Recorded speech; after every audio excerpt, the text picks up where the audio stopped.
Hi to all, welcome to Rice Pragyaya classes. Hope all are doing well. కొన్ని డౌట్స్ని క్వశ్చన్స్ని address చేయడానికి ఈ వీడియోని చేస్తున్నానండి. సో ఎక్కువ మంది ఆస్పిరెంట్స్ దగ్గర నుంచి మనకి కామన్గా కొన్ని ఫోన్ కాల్స్ వస్తున్నాయి, వాట్సాప్ మెసేజెస్ వస్తున్నాయి. సో అందులో మెయిన్గా ఏమడుగుతున్నారంటే డిఎల్ కామర్స్ పేపర్ అనాలిసిస్ అడుగుతూ ఉన్నారు. ఓకేనా? సో దీని గురించి మనం డిస్కస్ చేద్దాము. అదేవిధంగా కట్ ఆఫ్ ఎంత ఉండొచ్చు, ఎలా ఉండొచ్చు, ఏ బేసిస్ మీద మీరు కట్ ఆఫ్ని అంచనా వేశారు అని అడుగుతున్నారండి. సో దీన్ని కూడా మనము డిస్కస్ చేసుకుందాము ఈ వీడియోలో. అదేవిధంగా మినిమం క్వాలిఫైయింగ్ మార్క్స్కి సంబంధించి కూడా డౌట్స్ అడుగుతూ ఉన్నారు. సో ఏ విధంగా మినిమం క్వాలిఫైయింగ్ మార్క్స్ని క్యాలిక్యులేట్ చేస్తారు, అండ్ పేపర్ 1కి పేపర్ 2కి సపరేట్గా క్యాలిక్యులేట్ చేస్తారా, కంబైన్డ్గా క్యాలిక్యులేట్ చేస్తారా, ఏ విధంగా క్యాలిక్యులేట్ చేస్తారు? ఓకేనా? సో ఏదన్నా పోస్టులు మిగిలిపోయి, అంటే కట్ ఆఫ్ రీచ్ అవ్వకుండా పోస్టులు మిగిలిపోయి మినిమం క్వాలిఫైయింగ్ మార్క్స్ రాకపోతే ఆ పోస్టుల్ని ఏం చేస్తారు అని అడుగుతున్నారండి. సో దాని గురించి డిస్కస్ చేద్దాము. అండ్ కేవీఎస్, ఎన్వీఎస్ నోటిఫికేషన్లు అడుగుతూ ఉన్నారు. So KVS notification, NVS notification ఎప్పుడు పడుతుంది ఏంటి అని అడుగుతున్నారు. అది కూడా డిస్కస్ చేద్దాము. JAO junior accounts officer notification both electricity డిపార్ట్మెంట్లో అండ్ ఏపీపీఎస్సీ కేటగిరీస్లో జేఏఓ నోటిఫికేషన్ గురించి డిస్కస్ చేద్దాము. అండ్ టీటీడీ జేఎల్డిఎల్ ఎగ్జామ్స్ జరుగుతాయా జరగవా అని చాలా మందికి డౌట్స్ ఉందండి. సో వీటన్నిటి గురించి కూడా మనము ఈరోజు వీడియోలో డిస్కస్ చేద్దాం క్లియర్గా. ఓకేనా? సో ముందుగా మనం డిఎల్ కామర్స్ పేపర్ అనాలిసిస్ చూద్దామండి. So first of all A subject నుంచి ఎన్నెన్ని మార్క్స్కి వచ్చాయి ఏంటి అని చెప్పి క్లియర్గా డిస్కస్ చేద్దాము. సో ఫస్ట్ మనకి సిలబస్లో ఏమేమి టాపిక్స్ ఇచ్చారు? Financial management, financial accounts, economics, HR, marketing management ఇలా ఇచ్చారు కదా. సో చాలామంది క్యాండిడేట్స్ ఏమనుకున్నారంటే అన్నిటికీ ఈక్వల్ వెయిటేజ్ ఉంటుంది అని అనుకుంటున్నారు. ఓకేనా? సో అన్నిటికీ ఈక్వల్ వెయిటేజ్ అయితే లేదండి. ఓకేనా? ఈక్వల్ వెయిటేజ్ లేదు. సో దేనికి ఎక్కువగా ఇంపార్టెన్స్ ఇచ్చారు ఏంటి అని చెప్పి మనం ఇప్పుడు చూద్దాం. ఓకేనా? సో ముందుగా చూసుకున్నట్లయితే మనకి ఫినాన్షియల్ మేనేజ్మెంట్ నుంచి 33 మార్క్స్కి వచ్చాయండి, 33 ఎంసీక్యూస్ వచ్చాయి. ఓకేనా? అకౌంట్స్ నుంచి 25 ఎంసీక్యూస్ వచ్చాయి. ఓకేనా? నెక్స్ట్ హెచ్ఆర్ నుంచి చూడండి 26 ఎంసీక్యూస్. అసలు చాలామంది ఎక్స్పెక్ట్ చేయలేదు హెచ్ఆర్ నుంచి మనకి 26 ఎంసీక్యూస్ వస్తాయని చెప్పి ఎక్స్పెక్ట్ చేయలేదు. ఎక్కువ మంది క్యూటీ మీద ఎక్కువ ఎంసీక్యూస్ కష్టంగా వస్తాయి అనుకున్నారు.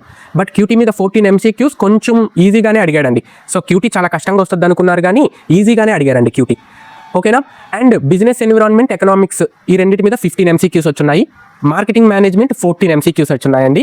సో ఎక్కువగా మనకి ఈ మార్కెటింగ్ మేనేజ్మెంట్ నుంచి క్వశ్చన్స్ అనేవి కష్టంగా వచ్చున్నాయి. ఓకేనా? సో చాలా కష్టంగా వచ్చున్నాయి అనమాట. కొన్ని అడ్వాన్స్డ్ టాపిక్స్ అడుగున్నారు మార్కెటింగ్ మేనేజ్మెంట్ నుంచి.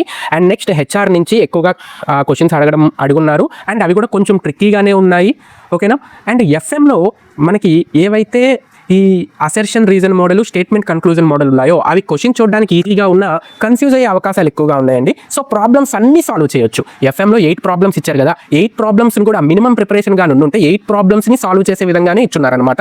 అదేవిధంగా అకౌంట్స్లో మనకి 6 ప్రాబ్లమ్స్ వచ్చున్నాయి కదా, సో ఆ 6 ప్రాబ్లమ్స్ని సాల్వ్ చేసే విధంగానే ఇచ్చున్నారనమాట. ఇప్పుడు మనము ఈ సబ్జెక్ట్లో ఏ టాపిక్స్ నుంచి ఏ ఎంసీక్యూస్ ఇచ్చున్నాడో క్లియర్గా చూద్దాం. ఓకేనా?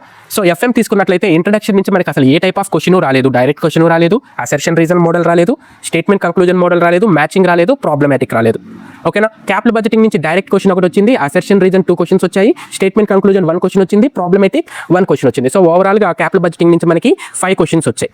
కాస్ట్ ఆఫ్ క్యాపిటల్ నుంచి 7 క్వశ్చన్స్ వచ్చాయి చూడండి, డైరెక్ట్ 6 క్వశ్చన్స్, ప్రాబ్లమాటిక్ 1 క్వశ్చన్, లెవరేజెస్ నుంచి 5 క్వశ్చన్స్, క్యాపిటల్ స్ట్రక్చర్ థియరీస్ నుంచి 6 క్వశ్చన్స్, డివిడెండ్ డెసిషన్స్ నుంచి 3 క్వశ్చన్స్, వర్కింగ్ క్యాపిటల్ నుంచి 4 క్వశ్చన్స్, మిస్లేనియస్ టాపిక్స్ అంటే మనకి ఇక్కడ సిలబస్ అనేది ఇండికేటివ్ సిలబస్ కదా.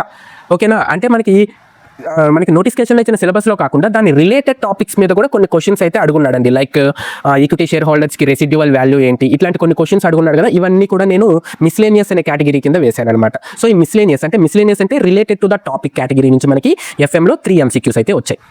ఓకేనా? Coming to the accounts, comparative and common size statement నుంచి మనకి 3 క్వశ్చన్స్ వచ్చాయండి. ట్రెండ్ అండ్ రేషియో అనాలిసిస్ చూడండి, ఇంట్రెస్టింగ్ 6 క్వశ్చన్స్ వచ్చాయి. ఓకేనా? మనం కొంచెం ఎక్స్పెక్ట్ చేసాం, కొంచెం ఎక్కువ క్వశ్చన్స్ వస్తాయి అనుకున్నాం. Funds flow and cash flow నుంచి 3 క్వశ్చన్స్ వచ్చాయి. మార్జినల్ కాస్టింగ్ నుంచి చూడండి 10 క్వశ్చన్స్ వచ్చాయి. Out of 10 4 questions are problems, 1 ఈ statement and conclusion based relating to the decision making. ఓకేనా? 5 క్వశ్చన్స్ వచ్చి డైరెక్ట్ క్వశ్చన్స్, మిస్లేనియస్ 3 క్వశ్చన్స్ వచ్చినాయండి. ఓకేనా? రిలేటెడ్ టు ద టాపిక్ మనకి 3 క్వశ్చన్స్ వచ్చినాయి. అండ్ దెన్ ఎకనామిక్స్ మనం ఏమైతే ఎక్స్పెక్ట్ చేసామో అలానే వచ్చాయండి. డిమాండ్ అనాలిసిస్ నుంచి హైయెస్ట్గా 6 ఎంసీక్యూస్ వచ్చాయి. ఓకేనా? సో కాస్ట్ అనాలిసిస్ నుంచి 2, ప్రొడక్షన్ నుంచి 2, మార్కెట్స్ నుంచి 3, రిలేటెడ్ టాపిక్ నుంచి 1 ఎంసీక్యూ వచ్చింది. అదేవిధంగా బిజినెస్ ఎన్విరాన్మెంట్ కూడా యాజ్ ఆర్ ఎక్స్పెక్టెడ్. ఓకేనా? ఇంట్రడక్షన్ టాపిక్ నుంచి 5 ఎంసీక్యూస్, ఇండస్ట్రియల్ పాలసీ నుంచి 3 MCQs. Out of this 3, 2 MCQs are related to the 1956 policy. ఓకేనా? ఎల్పీజీ నుంచి 2 క్వశ్చన్స్ వచ్చినాయి, డబ్ల్యూటీఓ నుంచి 2 క్వశ్చన్స్ వచ్చినాయి. ఇంట్రెస్టింగ్ పార్ట్ ఏంటంటే ఈ డబ్ల్యూటీఓలో మనము బిఫోర్ డే ఏవైతే కొన్ని క్వశ్చన్స్ డిస్కస్ చేసుకున్నామో ఆ 2 క్వశ్చన్స్ వచ్చేస్తున్నాయండి. మిస్లేనియస్ టాపిక్ నుంచి మనకి 3 క్వశ్చన్స్ వచ్చాయి. ఓకేనా? నెక్స్ట్ చూడండి మార్కెటింగ్ మేనేజ్మెంట్. ఇక్కడ చూడండి product price promotion and channel మేనేజ్మెంట్లో 8 క్వశ్చన్స్ వచ్చాయి. సో ఇవి ఈ మార్కెటింగ్ మేనేజ్మెంట్ నుంచి మనకి క్వశ్చన్స్ అనేవి కొంచెం హార్డ్గానే ఉన్నాయండి. ఓకేనా. సో కొంచెం అడ్వాన్స్డ్ టాపిక్నే అడిగాడు అనమాట. యూజీసీ నెట్ లెవెల్లో కొంచెం అడ్వాన్స్డ్ టాపిక్స్నే అడిగారు. సో చాలామంది ఈ మార్కెటింగ్ మేనేజ్మెంట్ని ట్యాకిల్ సరిగ్గా చేయలేకపోయారు. ఓకేనా. నెక్స్ట్ హెచ్ఆర్ నుంచి కూడా క్వశ్చన్స్ కొంచెం ట్రిక్కీగానే ఉన్నాయి. అండ్ మెయిన్గా ఇక్కడ సీక్వెన్షియల్ ఆర్డర్ని అడుగున్నారండి. సో సీక్వెన్స్ ప్రకారం అరేంజ్ చేయమన్నారు. ఇక్కడ దొరికిపోయారండి చాలామంది. సో ఇది సరిగ్గా వీళ్ళు ట్యాకిల్ చేయలేకపోయారు. చాలామంది క్యాండిడేట్స్ ఇక్కడ ట్యాకిల్ చేయలేకపోయారు. సో డైరెక్ట్ క్వశ్చన్స్ ఈజీగానే ఉన్నాయి. ఓకేనా. స్టేట్మెంట్ అండ్ కంక్లూజన్స్, అసెప్షన్స్, రీజన్స్ చూడడానికి ఈజీగా ఉన్న ఆప్షన్స్లో కన్ఫ్యూజ్ చేసేసారండి. ఓకేనా. నెక్స్ట్ ఇది చూడండి చాలా ఇంట్రెస్టింగ్. క్యూటీ మామూలుగా మనం కష్టంగా వస్తుంది, ఎక్కువ వెయిటేజ్కి వస్తుంది అనుకున్నాము. బట్ క్యూటీ అయితే చాలా ఈజీగా అడిగేశాడండి. ఓకేనా. సో ప్రాబ్లమ్స్ ఏం అడగలేదు. ఓకేనా. శాంప్లింగ్ థియరీ నుంచి 5 క్వశ్చన్స్ అడిగాడు. హైపోథెసిస్ టెస్టింగ్ నుంచి 7 క్వశ్చన్స్ అడిగాడు. ప్రాబబిలిటీ అండ్ డిస్ట్రిబ్యూషన్స్ నుంచి 2 క్వశ్చన్స్ అడిగాడు. మీరు ఇక్కడ 14 క్వశ్చన్స్ ఏవైతే ఉన్నాయో 14 out of 14 తెచ్చుకోవడానికి అవకాశం అయితే ఉండిందనమాట. సో క్యూటీ అయితే చాలా ఈజీగానే అడిగాడు. ఓకేనా. నెక్స్ట్ ఇంట్రెస్టింగ్ ఏంటంటే ఈ కామర్స్లో కరెంట్ ఈవెంట్స్కి సంబంధించినవి అడిగాడండి. అంటే స్టిక్ టు ద సబ్జెక్ట్ లేరు ఈ కామర్స్లో. ఓకేనా. సో సబ్జెక్ట్ రిలేటెడ్ టాపిక్స్ అనేవి ఏం లేవు. ఓకేనా. అందుకే చూడండి మిస్లేనియస్ నుంచి మనకి 4 వచ్చాయి. రిమైనింగ్ అన్ని టాపిక్స్ నుంచి 4 వస్తాయి, మిస్లేనియస్ నుంచి 4 వచ్చాయి. ఓకేనా. సో రిలేటెడ్ టాపిక్స్ నుంచి 4 వచ్చాయి. ఓకేనా. ఓవరాల్గా చూసుకుంటే ఒపీనియన్ ఏంటి అంటే ఎగ్జామినేషన్ మోడరేట్ అండి. Moderate to hard. Easy to moderate అని చెప్పలేము, కానీ మోడరేట్ టు హార్డ్ అనమాట. ఓకేనా. పర్సంటేజ్లో చెప్పాలి అనుకుంటే 70% అండి హార్డ్షిప్. ఓకేనా. చాలా కష్టం అని చెప్పలేము, చాలా ఈజీ అని చెప్పలేము. సో కొన్ని చూడగానే క్వశ్చన్స్ ఆన్సర్స్ పెట్టేసేవైతే చాలా ఉన్నాయన్నమాట. ఓకేనా. ఒక 30% క్వశ్చన్స్ని మనం చూడడం ఆన్సర్ పెట్టేసేయచ్చు. ఓకేనా. సో ఇక్కడ కూడా మనం ఎక్కువగా అసర్షన్స్, రీజన్స్, స్టేట్మెంట్స్, కంక్లూజన్స్, సీక్వెన్స్కి సంబంధించి ఇబ్బంది పడ్డాము.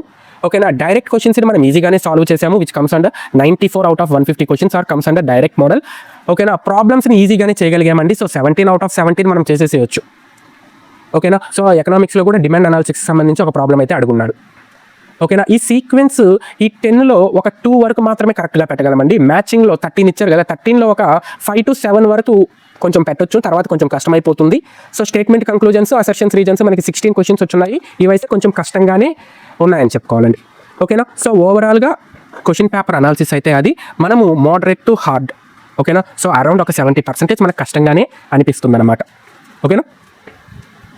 నెక్స్ట్ టాపిక్ ఏంటంటే కట్ ఆఫ్ని ఏ విధంగా అంచనా వేశారు. ఓకేనా. సో మనం కట్ ఆఫ్ని ఏ విధంగా అంచనా వేసామంటే ఫస్ట్ రెస్పాన్స్ షీట్స్ రిలీజ్ అయిపోయాయి కదా. రెస్పాన్స్ షీట్ రిలీజ్ అయిపోయిన వెంటనే మనం చేసిన పని ఏంటంటే ఫీడ్బ్యాక్ తీసుకున్నాం. ఓకేనా. సో మన గ్రూప్లో ఎంతమంది అయితే ఎగ్జామ్ రాశారో, వాట్సాప్ గ్రూప్లో ఎంతమంది అయితే ఎగ్జామ్ రాశారో అంతమంది దగ్గర నుంచి దాదాపుగా ఫీడ్బ్యాక్ తీసుకున్నాం అనమాట. ఓకేనా. సో వాళ్ళు ఇచ్చిన ఫీడ్బ్యాక్ని బేస్ చేసుకొని అండ్ అగైన్ మనం 5% మార్జిన్ ఆఫ్ ఎర్రర్ని కన్సిడర్ చేసామన్నమాట. ఓకేనా. ఎందుకు అంటే కొంతమందికి నెగిటివ్స్ ఎలా క్యాలిక్యులేట్ చేయాలో తెలియదు. ఇంకొంతమంది 1/3 నెగిటివ్ని 1/4 నెగిటివ్గా తీసుకున్నారు. ఓకేనా. సో కొంతమంది అంటే క్యాజువల్గా రాసిన వాళ్ళు ఉంటారు. ఓకేనా. అండ్ ఏ విధంగా నెగిటివ్స్ని తీయాలో తెలియకుండా వీటన్నిటిని కూడా మనం దృష్టిలో పెట్టుకొని 5% మార్జిన్ ఆఫ్ ఎర్రర్ని అయితే కన్సిడర్ చేశాం. సో ఆ విధంగా కన్సిడర్ చేసిన తర్వాతే ప్రీవియస్ వీడియోలో మనం చెప్పిన కట్ ఆఫ్ని రిలీజ్ చేసామన్నమాట. సో అంచనా వేసుకున్నాం. ఓకేనా. ఇక్కడ మన మెయిన్ ఎయిమ్ ఏంటి, కట్ ఆఫ్ ఎందుకు మనం అంచనా వేసుకున్నామంటే రిజల్ట్స్ రిలీజ్ అయిన తర్వాత నెక్స్ట్ ప్రొసీడింగ్స్కి పెద్దగా టైం ఉండదు అనమాట. అందుకని చెప్పి కట్ ఆఫ్ని మనము అంచనా వేసుకున్నాం. ఎవరైతే ఈ కట్ ఆఫ్ని మెట్ అయ్యారో వాళ్ళు ఇప్పటి నుంచే ప్రిపేర్ అయిపోండి అని కూడా మనం ఆగస్టు 15th రిలీజ్ చేసిన వీడియోలో చెప్పుకొని ఉన్నాం అనమాట. ఓకేనా. ఇప్పుడు కూడా అదే చెప్తున్నాము. సో కట్ ఆఫ్ అయితే మనం ఏదో పైన చేసింది కాదండి. సో కట్ ఆఫ్ని మనం అంచనా వేయడానికి ముందు చాలా ఎక్సర్సైజ్ అయితే చేసాం. ఓకేనా. ఈ ఎక్సర్సైజ్ అంతా చేసిన తర్వాత మాత్రమే కట్ ఆఫ్ని అంచనా వేసామన్నమాట. ఓకేనా. సో మనం ఆగస్టు 15th రిలీజ్ చేసిన కట్ ఆఫ్ మార్క్స్ అయితే ఉన్నాయో వాటి మీద ఇప్పటికీ మేము స్టిక్ అయి ఉన్నాము. ఎవరైతే ఆ కట్ ఆఫ్ని మీట్ అయ్యి ఉన్నారో వాళ్ళు వెంటనే నెక్స్ట్ ప్రొసీడింగ్స్కి ప్రిపేర్ అవుతూ ఉండండి. ఓకేనా. నెక్స్ట్ చూడండి థర్డ్ టాపిక్ ఏంటి, మనము మినిమం క్వాలిఫైయింగ్ మార్క్స్ పేపర్ 1లో పేపర్ 2లో సపరేట్గా రావాలా. మనకి ఎక్కడ నోటిఫికేషన్లో చెప్పలేదండి. ఓకేనా. Paper 1 only for qualifying purpose అని చెప్పలేదు. ఓకేనా. Paper 2 only for merit purpose అని చెప్పలేదు. ఓకేనా. సో మనకి ఏవైతే మినిమం క్వాలిఫైయింగ్ మార్క్స్ ఉన్నాయో 30%, 35%, 40%. అంటే ఈ 30% వచ్చి ఎస్సీ, ఎస్టీ, పీడబ్ల్యూ వాళ్ళకి, 35% వచ్చి ఓబీసీ వాళ్ళకి, 40% వచ్చి ఓసీ వాళ్ళకి. సో ఈ మార్క్స్ ఎవరికైతే ఉన్నాయో అవి బోత్ పేపర్స్లో కన్సిడర్ చేస్తారనమాట. ఫర్ ఎగ్జాంపుల్ 450 మార్క్స్ కదండి మనకి ఎగ్జామ్ జరిగింది. సో ఈ 450 మీదే 40%, 35%, 30%ని తీసుకుంటారనమాట. ఓకేనా. సో సార్ ఇప్పుడు ఒక 4-5 పోస్టులకి మినిమం క్వాలిఫైయింగ్ మార్క్స్ రాలేదు. ఓకేనా. అంటే ఆ పోస్టులు ఖాళీగా ఉన్నాయి. అప్పుడు ఆ పోస్టులను ఏం చేస్తారు సార్, నెక్స్ట్ నోటిఫికేషన్కి క్యారీ ఫార్వర్డ్ చేసుకుంటారు. ఓకేనా. నెక్స్ట్ చూడండి కేవీఎస్ ఎన్విఎస్ నోటిఫికేషన్ అండి. సో ఖచ్చితంగా కేవీఎస్ ఎన్విఎస్ నోటిఫికేషన్ మనకి ఎవ్రీ 2 ఇయర్స్కి పడుతుంది. ఓకేనా, ఎవ్రీ 2 ఇయర్స్కి మనకి కేవీఎస్ ఎన్విఎస్ నోటిఫికేషన్ అయితే పడుతుంది అనమాట. ఓకేనా, సో నోటిఫికేషన్ పడ్డ 2 or 3 monthsలోనే ఎగ్జామినేషన్ అనేది జరిగిపోతుంది. సో ఎవరైతే ఎంకామ్ ప్లస్ బీఈడి హోల్డర్స్ ఉంటారో వాళ్ళు పీజీటీ కామర్స్ ఎలిజిబిలిటీ ఉంటుందండి. ఓకేనా, ఈ పీజీటీ కామర్స్ క్లాసెస్ కూడా మనం స్టార్ట్ చేస్తున్నాము అండ్ మన యూట్యూబ్లో లైవ్లో కూడా ఉంటుందన్నమాట. ఓకేనా, అండ్ ఈపీఎఫ్ఓ నోటిఫికేషన్కి సంబంధించి ఈపీఎఫ్ఓ, ఏఓఈఓ అండ్ ఏపీఎఫ్సి ఈ నోటిఫికేషన్కి సంబంధించి లైవ్ క్లాసెస్ని మనము September 5th నుంచి స్టార్ట్ చేస్తున్నామండి. సో September 5th నుంచి షార్ట్ టర్మ్ క్లాసెస్ స్టార్ట్ చేస్తున్నాము. Live classes daily 3 hours live class ఉంటుందన్నమాట. ఓకేనా, so daily 3 hours live class ఉంటుంది. మనం September 5th ఆఫర్ ప్రైస్ పెడుతున్నామండి. సో ఎవరి ఆఫర్ ప్రైస్. ఓకేనా, సో ఆఫర్ ప్రైస్ ఎంత అంటే కేవలం 99 రూపీస్ అండి. ఓకేనా, ఓన్లీ 99 రూపీస్కి మనము ఈ ఏపీఎఫ్ఓ, ఏఓ అదేవిధంగా ఏపీఎఫ్సి క్లాసెస్ అనేవి చెప్తున్నాము. దీంట్లో మనకి మెటీరియల్ పీడిఎఫ్ ఇస్తాము. సో దాన్ని మీరు ప్రింట్ తీసుకోవచ్చు. క్లాసెస్ జరుగుతాయి, అదేవిధంగా ఎగ్జామ్స్ కూడా జరుగుతాయి అన్నమాట. ఓకేనా, next JAO notification. So JAO notification అనేది కూడా త్వరగానే రిలీజ్ అయిపోతుంది. బట్ ఇది సబ్జెక్ట్ స్పెసిఫిక్ నోటిఫికేషన్ కాబట్టి మీరు లాంగ్ టర్మ్ ప్రిపరేషన్ తీసుకోవడం బెటర్ అనమాట. ఓకేనా, సో జేఓ నోటిఫికేషన్కి సంబంధించి ఇప్పటి నుంచే ప్రిపేర్ అయిపోండి. చాలామంది అడుగుతున్నారు, సార్ నోటిఫికేషన్ ఎప్పుడు పడుతుందో తెలియదు కదా, మనం ఇప్పటి నుంచే ప్రిపేర్ అవ్వాలా అని అడుగుతున్నారు. నోటిఫికేషన్ అనేది ఖచ్చితంగా పడుతుందండి. ఓకేనా, నోటిఫికేషన్ పడ్డప్పటి నుంచి మీరు ప్రిపేర్ అయ్యారనుకోండి, కాన్సెప్ట్స్ని కవర్ చేయగలరు. ఓకేనా, మీరు ఓన్లీ కాన్సెప్ట్స్ని కవర్ చేస్తే మీకు జాబ్ రాదు. ఈ నెంబర్ ఆఫ్ ఎంసీక్యూస్ని కవర్ చేస్తేనే మీకు జాబ్ వస్తుంది అనమాట. ఓకేనా, సో అందుకని చెప్పి నోటిఫికేషన్ పడేలోపు కాన్సెప్ట్స్ అన్నీ అసలు డౌట్ అనేది లేకుండా క్లియర్ చేసుకోండి. తర్వాత ఎంసీక్యూస్ని నోటిఫికేషన్ పడ్డ తర్వాత నుంచి వీలైనన్ని ఎక్కువ టెస్టులు రాయండి. ఓకేనా, సో మీకు తెలుసు కదండి, మనం UGC net, AP set, TS సెట్కి సంబంధించి టెస్ట్ సిరీస్ని లాంచ్ చేసాం. ఇందులో మనకి టాపిక్ వైజ్ టెస్టులు 280+ ఉన్నాయి. ఓకేనా, సో గ్రాండ్ టెస్టులు 40+ గ్రాండ్ టెస్టులు మనము రిలీజ్ చేస్తున్నాం అనమాట. ఇప్పటికి మనం 5 గ్రాండ్ టెస్టులు అయితే అప్లోడ్ చేస్తున్నాము. సో పర్ డేకి 2 గ్రాండ్ టెస్టులు లెక్కన మనము అప్లోడ్ చేసేస్తూ ఉన్నాం. సో చూడండి, 280 × 30, 40 × 150 ఎన్ని ఎంసీక్యూస్ అవుతున్నాయి. అండ్ మనము లైవ్ క్లాస్ అయిపోయిన వెంటనే టెస్టులు కూడా కన్సర్న్ టాపిక్కి సంబంధించి టెస్టులు కూడా అప్లోడ్ చేస్తున్నాం. అదేవిధంగా మనం జేఏఓ నోటిఫికేషన్కి సంబంధించి కూడా September 5th బ్యాచ్ అనేది స్టార్ట్ చేస్తున్నాము. సో దానికి సంబంధించి కూడా టెస్ట్ సిరీస్ ఇదే విధంగా ఉంటుందండి. ఓకేనా, సో వీలైనన్ని ఎక్కువ టెస్టులు అనేవి మనం పెడతాం, వీలైనన్ని ఎక్కువ ఎంసీక్యూస్ అనేవి మనం ఇస్తాం. ఓకేనా, మీరు బయట నుంచి మెటీరియల్స్ కూడా పెద్దగా తీసుకోవాల్సిన అవసరం లేదు, అన్ని మెటీరియల్స్ మనమే ప్రొవైడ్ చేస్తున్నాం అనమాట. ఓకేనా, నెక్స్ట్ చూడండి టీటీడీ జేఎల్డిఎల్ ఎగ్జామ్స్కి సంబంధించి ఈ టీటీడీ జేఎల్డిఎల్ ఎగ్జామ్స్ జరుగుతాయా అంటే మోస్ట్లీ జరిగే అవకాశం లేదండి. ఓకేనా, సో ఇప్పుడు దాకా ఎవరైతే కాంట్రాక్ట్ లెక్చరర్స్ ఉన్నారో వాళ్ళతోనే ఈ పోస్టుని ఫుల్ఫిల్ చేసే ఆలోచనలో ఉన్నారు. సో టీటీడీ జేఎల్డిఎల్ ఎగ్జామ్స్ అయితే నాకు తెలిసిన ఇన్ఫర్మేషన్ ప్రకారము జరిగే అవకాశం అయితే లేదండి.